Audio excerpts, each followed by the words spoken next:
हम लोग वर्ब के बारे में बहुत कुछ जान चुके हैं। वर्ब क्या होता है इसके बारे में जान चुके थे, इसका डेफिनेशन भी देख चुके थे, इसका टाइप्स भी हम लोग पढ़ चुके हैं। ट्रांजिटिव वर्ब किसे कहा जाता है, इनट्रांजिटिव वर्ब किसको कहा जाता है, इसके बारे में भी हम लोग जान चुके हैं। लेकिन आज जो हम लोग पढ़ने वाले हैं वर्ब का एक और रूप के बारे में जानेंगे, जिसको हम लोग देखते हैं फाइनाइट एंड नॉन फाइनाइट किसे कहते हैं। आज इसके बारे में डिस्कस करेंगे कि आखिर ये फाइनाइट होता क्या है या नॉन फाइनाइट क्या होता है, तो इसके बारे में डिस्कस करते हैं। तो यहाँ पर भी हम लोग वर्ब को दो भाग में ब्रेक कर सकते हैं। एक जो ग्रुप रहेगा वो क्या रहेगा, फाइनाइट वर्ब कहा जाता है, फाइनाइट वर्ब। जो दूसरा जो रहता है नॉन फाइनाइट होता है।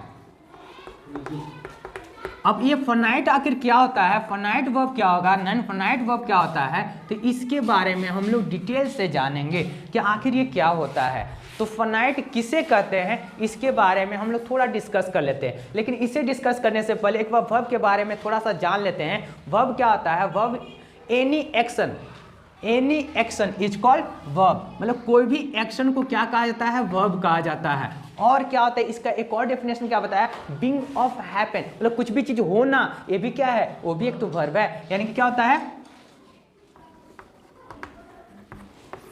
एक्शन और बिंग, मतलब कुछ भी चीज होना, ये दोनों क्या बताया गया था, वर्ब। जैसे क्या बताया गया है, यह एक चौक है, मतलब चौक होना भी एक इसमें क्या होता है, एक वर्ब है। और क्या होता है, कोई भी काम यानी कि कोई एक्शन हो रहा हो तो वर्ब होता ही है।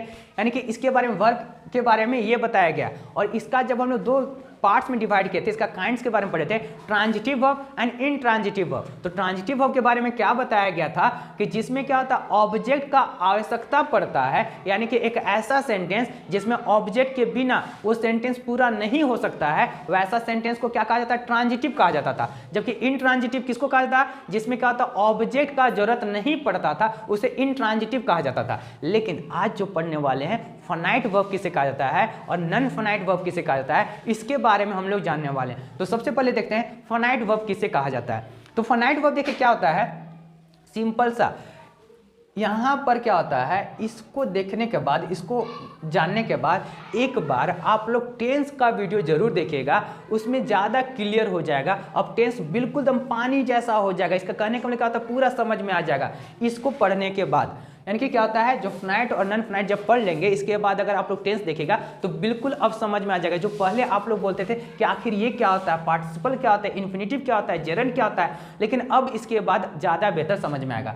सबसे पहले यहाँ पर देखते हैं फाइनाइट वर्ब क्या होता है। तो फाइनाइट वर्ब के बारे में सबसे पहले ये बताया जा रहा है कि एक ऐसा वर्ब जो समय के साथ जो बदलता है, जो समय के साथ जो बदलाव होगा, कोई भी काम जो होता है उसी को कहा जाएगा फाइनाइट वर्ब। यानी कि पहले भी आपके दिमाग में आ जाएगा कि जो समय के साथ कोई भी काम हो रहा है, यानी कि कोई भी काम क्या होता है, कोई काम कब घट रहा है, यानी कि कोई भी घटना कब हो रहा है, जब इसके बारे में हम लोग बात करते हैं, वो भी तो टेंस का रूप होता है।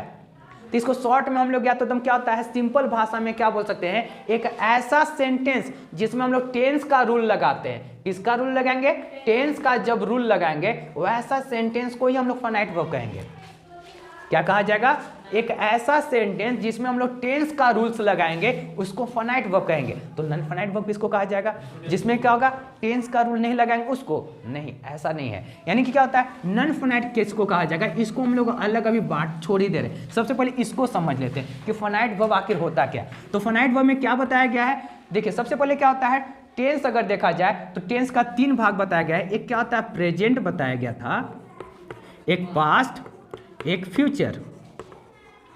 प्रेजेंट, पास्ट, फ्यूचर, ये कुछ भी है नहीं, बस ये इसमें क्या बताया जाता है कि कोई भी काम कब हो रहा है, इसके द्वारा बस यही पता चलता है। यानी कि क्या होता है, कोई भी काम अभी घट रहा है, अभी हो रहा है, यानी कि वो प्रेजेंट है। जो पहले कोई भी काम हो चुका है, इसका मतलब पास्ट है, कुछ होने वाला है, इसका मतलब फ्यूचर है। यानी कि यही बात हम लोग को पता चलता है। और इसी के अनुसार से हम लोग क्या करते हैं, सेंटेंस में अलग अलग प्रकार का हेल्पिंग वर्ब का यूज करते हैं। जैसे क्या होता है, वे लोग खेल रहे थे, वे लोग खेल रहे थे। ये क्या हो रहा है, काम, जो खेलने का जो काम हो रहा है, यानी कि कब हो रहा है, ये पास्ट में हो रहा है। जब पास्ट में हो रहा है तो क्या होगा, दे वर प्लेइंग। लेकिन अगर इसको हम लोग प्रेजेंट में कर देंगे, वे लोग खेल रहे हैं, अभी खेल रहे हैं, इसका मतलब क्या हो जाएगा, क्या हो जाएगा, इसका दे आर हो जाएगा। यहाँ पर दे आर प्लेइंग, यानी कि क्या हो रहा है, जिस प्रकार से यहाँ पर लिख दे रहे हैं, वे लोग खेल रहे हैं, बोले इसमें क्या होता है, जब पास्ट में था तो हम लोग इसका यूज किए, जब प्रेजेंट में है तो यहाँ पर थोड़ा सा बदलाव कर दिया गया, यानी कि चेंज हो रहा है कि नहीं हो रहा है, यानी कि टेंस के अनुसार से जो भी टेंस का रूल जिस सेंटेंस में फॉलो होगा उसको क्या कहता है, फाइनाइट। यानी कि क्या होता है, इसमें एक और बात देखते हैं, वे लोग खेल रहे हैं, अगर यहाँ पर एक चीज और चेंज कर दिया जाएगा, वह खेल रहा है, वह खेल रहा है, यानी कि क्या होगा, वे लोग, ये क्या है, प्लूरल है, प्लूरल है। अब ये क्या हो गया, वह सिंगुलर है, यानी कि ही इज प्लेइंग, यानी कि क्या हो रहा है यहाँ पर, जब ये क्या होता है, जब सिंगुलर हो तब इसके साथ इज लगाया गया, जब प्लूरल था उसके साथ आर लगाया गया, यानी कि क्या हो रहा है, क्या सिर्फ समय के अनुसार से सिर्फ बदलाव हो रहा है क्या, नहीं, सिंगुलर प्लूरल उसके अनुसार से भी तो बदलाव हो रहा है, यानी कि जो भी इस प्रकार से जो चेंजेज आता है उस सब फाइनाइट का पार्ट है, सब के सब क्या है, फाइनाइट का पार्ट है। लेकिन नॉन फाइनाइट क्या होता है, तो इसके बारे में हम लोग डिटेल से जानेंगे। तो फाइनाइट आखिर होता क्या है, ये तो समझ में आ गया होगा कि जो समय के अनुसार से या तो सिंगुलर या प्लूरल के अनुसार से जो बदल जाता है, या तो सिंपल से बात करते हैं जिसमें टेंस का रूल्स फॉलो होता है, लगाया जाता है, उसी को फाइनाइट वर्ब कहेंगे। जिसमें टेंस का रूल्स लगाया जाएगा उसको क्या कहा जाएगा, फाइनाइट वर्ब कहेंगे। अब क्या नॉन फाइनाइट में टेंस का रूल्स नहीं लगाया जाएगा, इसमें भी लगाया जाता है, ऐसा नहीं कि इसमें नहीं लगाया जाएगा, लेकिन आखिर ये होता क्या है, तो इसके बारे में अब हम लोग डिटेल से जानेंगे कि आखिर नॉन फाइनाइट क्या होता है। बस फाइनाइट में क्या जानना है कि कोई भी काम कब हो रहा है इसके बारे में पता चलता है, और इसमें क्या सिंगुलर है या प्लूरल के द्वारा काम किया जा रहा है इसके बारे में जानते हैं। यानी कि क्या होता है, जैसा क्या होता है, जिस समय काम होगा उसके अनुसार से यहाँ पर भी हेल्पिंग वर्ब या वर्ब में बदलाव किया जाता है, हेल्पिंग वर्ब या वर्ब में बदलाव कहता है, कौन सा समय में कोई भी काम हो रहा है इसी पर डिपेंड करता है, हेल्पिंग वर्ब या वर्ब में डिपेंड करता है। सेम, और क्या हेल्पिंग वर्ब और किसी पर डिपेंड करता है, तो सिंगुलर है या प्लूरल है इस पर भी तो डिपेंड करता है, यानी कि जो चेंजेज हो रहा है ये सब के सब किस में पढ़ना है, फाइनाइट वर्ब में। अब नॉन फाइनाइट आखिर क्या होता है, तो इसके बारे में अब हम लोग थोड़ा सा डिटेल में जानते हैं। अब इसके बाद हम लोग बात करेंगे नॉन फाइनाइट वर्ब के बारे में। नॉन फाइनाइट वर्ब को 3 भाग में हम लोग बांट सकते हैं। सबसे पहला क्या होता है, infinitive, participle and gerund. Infinitive, participle and gerund. अब उसको याद कीजिए, वर्ब का कितना फॉर्म होता है, तो 3 फॉर्म में बांटा गया था, V1, V2 and V3, present, past and participle. Present, past and participle. Present जो था डिफॉल्ट वर्ब कहा जाता है, इसमें कोई चेंज नहीं किया जाता है, जैसे स्लीप मतलब सोना, स्पीक मतलब बोलना, रीड मतलब पढ़ना, यानी कि क्या है ये डिफॉल्ट मतलब क्या होता है, इसमें कोई चेंज नहीं होगा, तो क्या होगा, प्रेजेंट हो गया।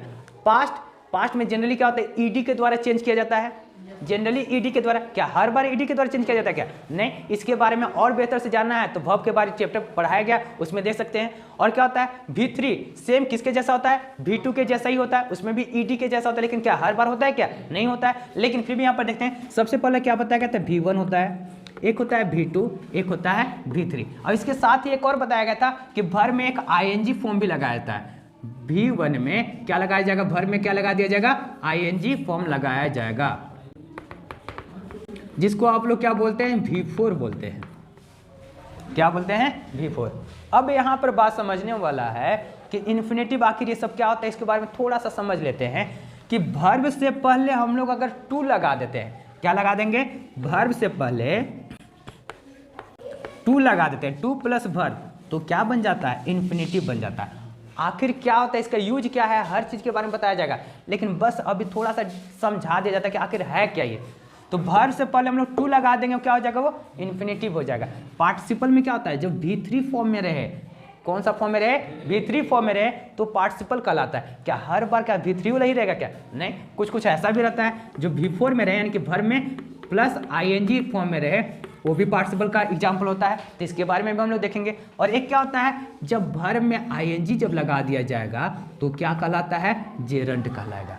क्या कहलाएगा, जेरंड। बोले यहाँ पर अगर देखा जाए, अगर मोटा मोटी देखा जाए, तौर पर देखा जाए, यानी कि वर्ब से पहले टू लगा दिया जाए तो क्या बनता है, इन्फिनिटिव।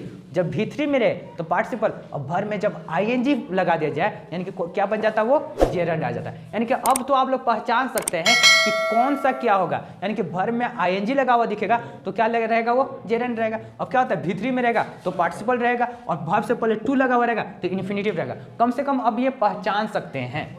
अब यहाँ पर 3 एग्जाम्पल दिया गया है, अब इसमें पहचानना है कि कौन सा इन्फिनिटिव है, कौन सा पार्टिसिपल है और जेरंड कौन सा होगा। तो सबसे पहले यहाँ पर देखते हैं इन्फिनिटिव में क्या बताया कि वर्ब से पहले अगर टू रहेगा उसको क्या कहा जाएगा, इन्फिनिटिव कहा जाएगा। अगर V3 में रहेगा तो पार्टिसिपल होगा। लेकिन फिर से बताया जा रहा है क्या सिर्फ V3 रहता है क्या, नहीं, इसमें क्या बताया गया, पार्टिसिपल में भी इसका अलग अलग पार्ट है। जब हम लोग आगे पढ़ेंगे, अगले पार्ट में देखेंगे तो इसके बारे में डिटेल्स में समझेंगे कि प्रेजेंट पार्टिसिपल क्या होता है, पास्ट पार्टिसिपल क्या होता है, इसके बारे में जानेंगे। जेरंड में क्या बताएगा कि जब वर्ब के साथ ING फॉर्म में रहेगा तो उसको क्या कहा जाएगा, जेरंड कहा जाता है। और अगर डिटेल में और भी जानना है तो इसमें भी क्या बताया गया, इन्फिनिटिव में ऐसा भी कुछ ऐसा वर्ब रहता है जिसमें टू नहीं लगाया जाता फिर भी वो इन्फिनिटिव होता है। वैसा इन्फिनिटिव को क्या कहा जाता है, बेयर इन्फिनिटिव कहा जाता है। सेम वैसे जेरंड में भी क्या होता है, ING फॉर्म में नहीं रहेगा फिर भी वो जेरंड होता है। लेकिन जब इसके बारे में हम लोग डिटेल में जब जानेंगे तो क्या होता है इसके बारे में बताया जाएगा। लेकिन अभी क्या समझना है, क्या होता है, वर्ब से पहले जब टू रहेगा वो इन्फिनिटिव होगा। इसका यूज किसके रूप में किया जाता है, या तो वर्ब के रूप में यूज किया जाएगा या तो नाउन के रूप में यूज किया जाएगा। किस रूप में यूज किया जाएगा, वर्ब के रूप में यूज किया जाएगा या नाउन के रूप में यूज किया जाएगा। जबकि पार्टिसिपल है, यानी कि पार्टिसिपल है तो ये किसके रूप में यूज किया जाएगा, ये एडजेक्टिव के रूप में यूज किया जाता है। वर्ब या एडजेक्टिव के रूप में यूज किया जाता है, यहीं पर लिख दिया जा रहा है, एडजेक्टिव के रूप में यूज किया जाता है। लेकिन यहाँ जेरंड का बात किया जाए तो ये भी क्या होता है, एडजेक्टिव या नाउन के रूप में यूज किया जाता है। नाउन या एडजेक्टिव के रूप में यूज किया जाएगा। तो अब यहाँ पर देखते हैं हम लोग, सबसे पहले क्या किया गया, सेलिंग ING लग गया तो क्या होना चाहिए, इसमें बताया गया जेरंड होगा।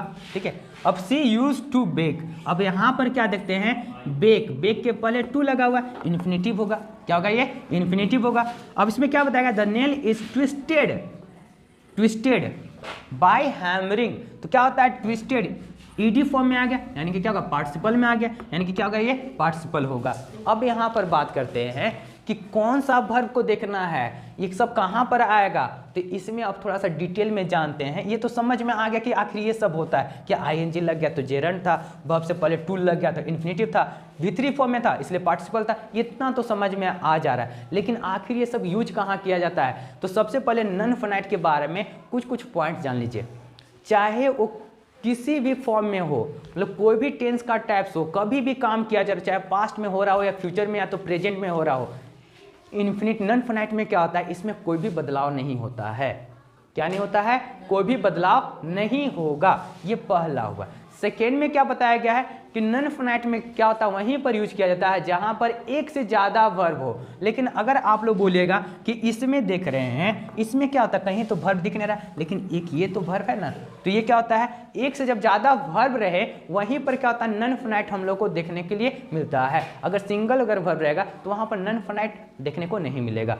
तो यहाँ पर क्या होता है, जब एक से ज्यादा वर्ब रहेगा वहां पर नॉन फाइनाइट हम लोग देखेंगे। तो यहाँ पर देखते हैं सेलिंग, सेलिंग जो है ये क्या वर्ब के रूप में यूज किया गया है, नहीं, सेलिंग क्या होता है, एक नाउन के रूप में, एक सब्जेक्ट के रूप में यूज किया गया है। Selling is my favourite sport, क्या वर्ब के रूप में इसका यूज किया गया, क्या नहीं, ये क्या होता है, सब्जेक्ट के रूप में इसका यूज किया जा रहा है, एक नाउन के रूप में इसका यूज किया जा रहा है। यानी कि क्या है, ये जेरंड होते हुए भी क्या है, ये नाउन है। ठीक है, अब यहाँ पर क्या किया जा रहा है, C use to bake a cake for health. अब क्या होता है, टू बेक, अब मेन इन्फिनिटिव में मेन क्या होता है ना, कोई भी पर्पस के लिए किया जाता है,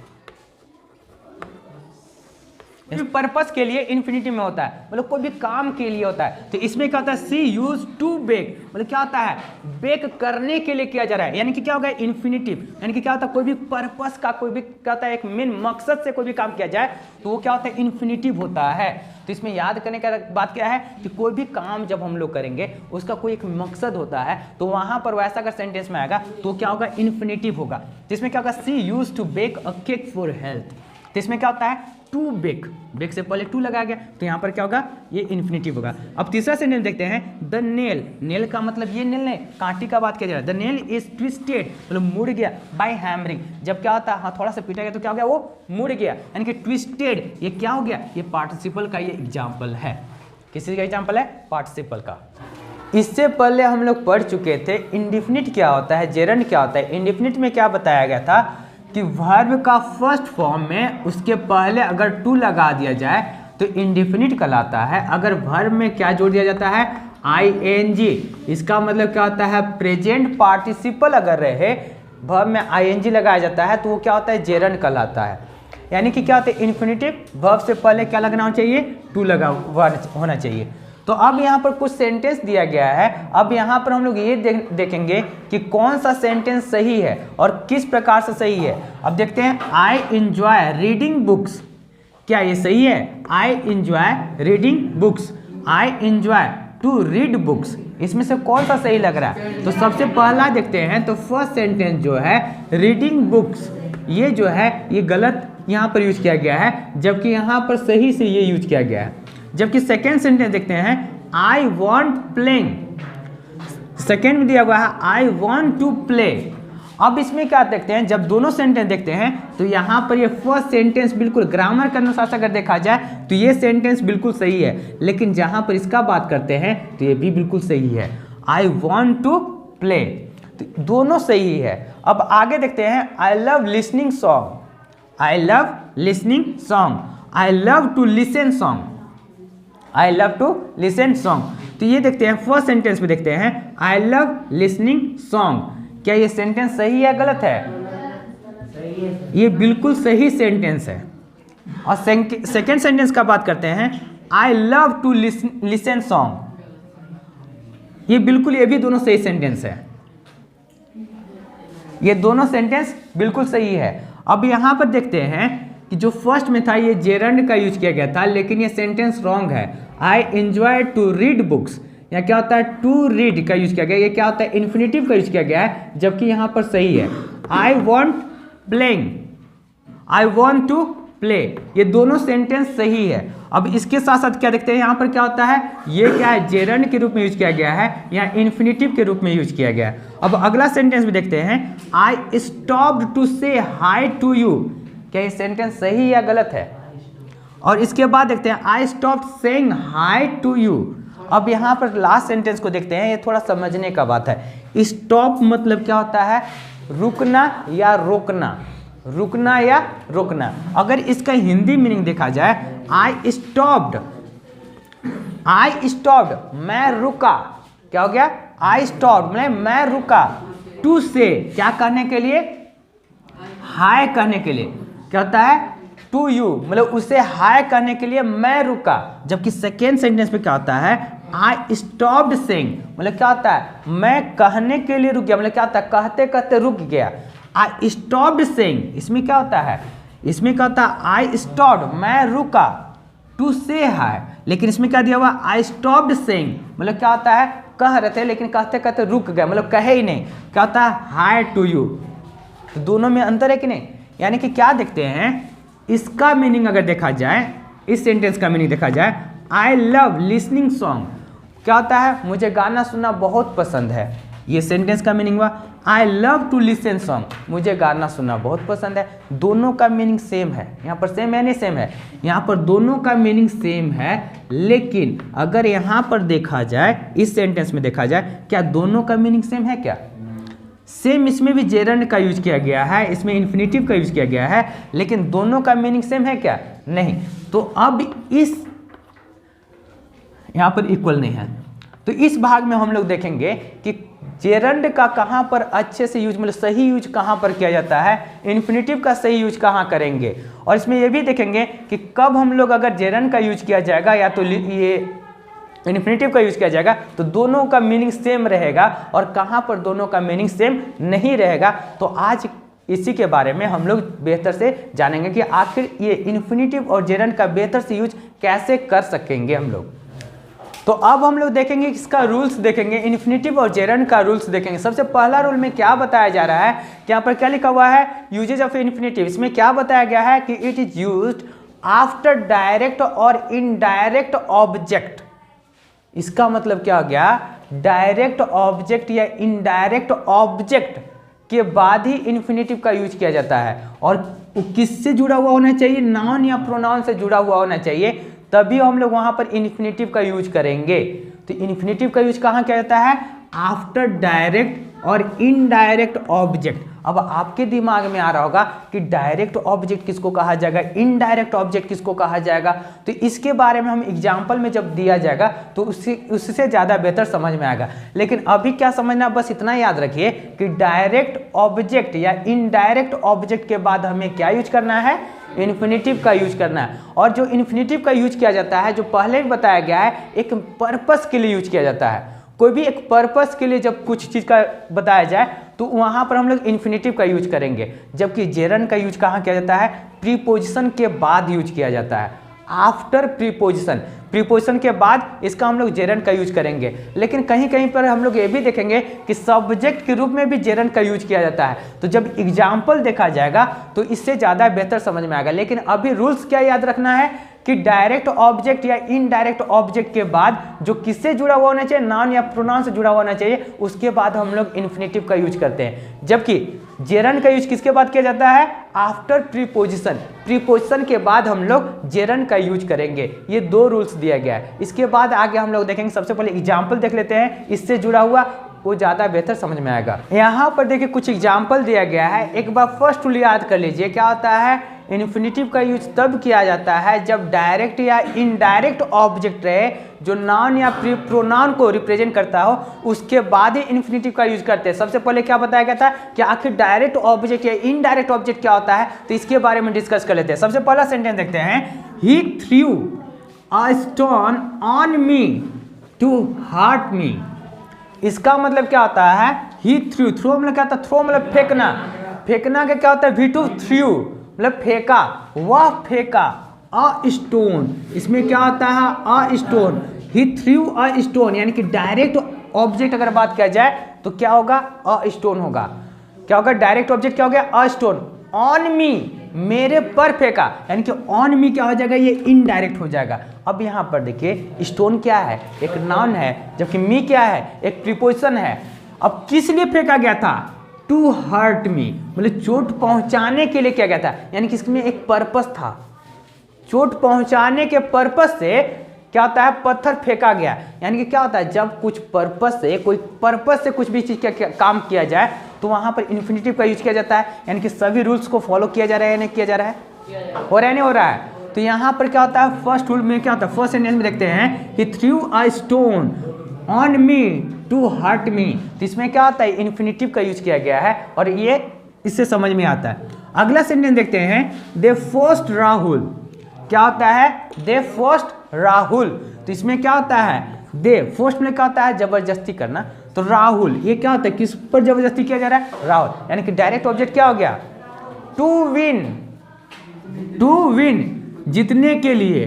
द मैच, ये क्या हो गया? इनडायरेक्ट ऑब्जेक्ट हो गया। ये क्या हो गया? इनडायरेक्ट ऑब्जेक्ट, जबकि ये क्या है? डायरेक्ट ऑब्जेक्ट है। यानी कि क्या होता है? ये क्या क्या होता है? राहुल पर थोड़ा सा फोर्स किया जा रहा है। किस लिए? किस चीज के लिए? बोले एक पर्पस है, क्या? जीतने के लिए। तो टू विन यानी कि क्या होगा? यहाँ पर भी इन्फिनेटिव का यूज किया गया। अब इससे अब थोड़ा सा बेहतर समझ में आ रहा होगा कि इन्फिनेटिव का यूज कहाँ किया जाता है, कैसे किया जाता है। अब अगला एक सेंटेंस देखते हैं, पायल रिक्वेस्टेड। पायल क्या कर रही है? रिक्वेस्ट कर रही है हिम। ये क्या हो गया? डायरेक्ट ऑब्जेक्ट हो गया। क्या हो गया? Direct object. Not to take risk, not to take risk. अब आप लोग के मन में आ रहा होगा कि नहीं, ये सेंटेंस को तो हम लोग वैसे भी तो बना सकते हैं, Payal did not request him to take risk. क्या दोनों में मीनिंग सेम होगा या गलत होगा? अलग हो जाएगा। लेकिन ये अलग हो जाएगा। अब यहाँ पर देखिए दोनों में मीनिंग क्या होगा। अब यहाँ पर देखिए एक सेंटेंस इसको पढ़िए, एक सेंटेंस इसको पढ़िए। अब दोनों में बताइए क्या दोनों का मीनिंग सेम है क्या? दोनों का मीनिंग सेम है क्या? तो अब यहाँ पर देखते इसका मीनिंग जानने का कोशिश करते कि इसमें क्या बोला जा रहा है। पायल रिक्वेस्टेड, पायल रिक्वेस्ट कर रही है। इसमें पायल रिक्वेस्ट कर रही है, जबकि यहाँ क्या होता है? Payal did not request, Payal request नहीं करिए। दोनों तो शुरुआती मीनिंग चेंज हो जा रहा है। चेंज हो रहा है कि नहीं हो रहा है? अब यहाँ पर क्या किया जा रहा है? पायल रिक्वेस्ट करी है हिम, मतलब उससे रिक्वेस्ट करी है क्या चीज? रिस्क नहीं लेने के लिए रिक्वेस्ट करी है। जबकि क्या होता है? पायल डिड नॉट रिक्वेस्ट, वो रिक्वेस्ट ही नहीं करी। यानी कि दोनों का मीनिंग चेंज हो जा रहा है कि नहीं हो जा रहा है? यानी कि क्या होगा? जब हम लोग क्या करते हैं, निगेटिव सेंस में अगर कोई भी इन्फिनेटिव का यूज करना रहता है तो इन्फिनेटिव यानी कि क्या, जो वहाँ जो वर्ड दिया रहता है जस्ट उसके पहले नोट लगाएंगे, न कि यहाँ पर नोट लगाया जाएगा। मतलब सब्जेक्ट के बाद नोट नहीं लगाया जाएगा। यानी कि जब निगेटिव रहेगा तो वहाँ पर कब यूज किया जाएगा? जस्ट जब भी इन्फिनेटिव जो वर्ड रहेगा उसके जस्ट पहले हम लोग नोट का यूज करेंगे। तो ये सेंटेंस हुआ। अब अगला सेंटेंस देखते हैं, did you suggest him to go home. अब ये क्या है? इंट्रोगेटिव सेंटेंस है। डिड यू सजेस्ट हिम क्या होता है? क्या तुमने उसे सजेस्ट किया है? टू गो होम, घर जाने के लिए। तो टू गो मतलब क्या होता है, यहाँ पर भी एक पर्पस दिया गया कि घर जाने के लिए, यानी कि देखिए सभी सेंटेंस में यहाँ 4 सेंटेंस दिया गया था, चारों में इन्फिनेटिव का यूज किया गया है। इसमें क्या कोई पर्पस बताया गया कि नहीं बताया गया है, यानी कि जब कुछ पर्पस रहे तभी वहाँ पर इन्फिनेटिव का यूज करते हैं। और इसमें क्या बताया गया है, डायरेक्ट या इनडायरेक्ट जो नाउन या प्रोनाउन से को रिप्रेजेंट करता हो तभी हम लोग इन्फिनेटिव का यूज करेंगे, नहीं तो यहाँ पर इन्फिनेटिव का कभी भी हम लोग यूज नहीं करेंगे। तो इस प्रकार से इन्फिनेटिव का यूज किया जाता है। अब यहाँ पर कुछ सेंटेंस दिया गया है, इसको आप देखते हैं। I met him after coming from school. अब यहाँ पर देखते हैं आईएनजी लग गया है, इसका मतलब क्या होना चाहिए, जेरंड होना चाहिए। क्या होना चाहिए, जेरंड। जबकि इससे पहले क्या देख रहे थे, टू आ रहा था। क्या रहा था, वर्ब से पहले टू आ रहा था, यानी कि इन्फिनेटिव था। अब इसमें क्या बताया गया था, रूल नंबर 2 याद कीजिए। इसमें क्या बताया गया था कि जेरंड हमेशा यूज किया जाता है कब, प्रीपोजिशन के बाद। तो अब यहाँ पर देखिए आफ्टर, ये क्या है, प्रीपोजिशन। यहाँ पर गोइंग आ गया, उससे पहले क्या है, ये प्रीपोजिशन। अब क्या था, मीटिंग, तो उससे पहले क्या है यहाँ पर, प्रीपोजिशन। यानी कि प्रीपोजिशन के बाद सिर्फ क्या होगा, यहाँ पर जेरंड का यूज किया जाएगा। तो अब यहाँ पर देखते हैं, इसको समझने का कोशिश करते हैं। आई मेट हिम, मैं उससे मिला।